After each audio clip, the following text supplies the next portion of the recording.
You know, it's been a great process for us this season. I think we've at times made a couple steps forward, a couple steps back, but ultimately I think we've been moving and improving from match to match. I think there's different areas of our games that have been strong at certain times, maybe lacking at others, but ultimately I think we're progressing to playing our best ball at the right time of the year. It was fun. We definitely had a high emotional level, and we were able to ride that wave pretty well. We had a great balance of offense and defense. I think it was one of our better performances of the season.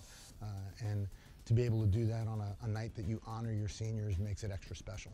You know, a lot of times on a senior day, you'll have those seniors that playing hard. They look at it as one of their last matches. But I think for us, from our freshmen that have only been with them for a few months to our juniors that have been with them for their whole careers, everybody wants to provide them the best experience possible. And I think, you know, you see that, you know, the preparation leading up to it, the festivities afterwards, but also during the match that, you know, they give everything they've got.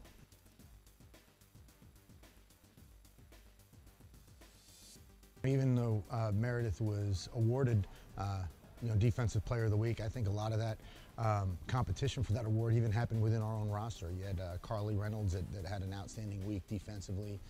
Danielle McCarson did some great things. Our setters have continued to improve on the defensive end, so it was great that Meredith got that recognition, but she'll also be the first one to deflect of what type of team effort it takes to even get those individual awards.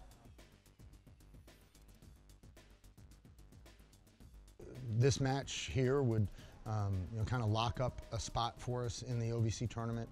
So it's important at that level. It's important because it's our final home match, and you want to finish things with a bang for your fans.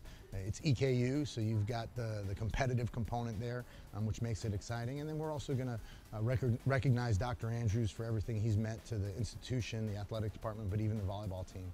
So I think it's a special night on a lot of different levels. You know, we've got to just kind of put some of these last pieces in place. The consistency is a critical part for us, especially as we look down the stretch. We've got 4 more conference matches, but then going into the OVC tournament, hopefully we'll be in a position to compete in it. It's about winning 3 in a row, and so consistency both on the offensive side and the defensive side are really going to be important to be able to maintain and compete well for 3 straight matches. We talk about that middle part of October is the October hump. It's kind of that press. It's that hard component of you're getting a little tired. You got midterms. You got all of these things coming in, and you see teams start to separate a little bit during that October hump. Then you hit into the November press, and that's the finishing. That's you see the finish line down the road. You've got to really kick into high gear, and that's I think the next step for us is making sure that we're finishing strong and making sure we're taking care of every opportunity to get better.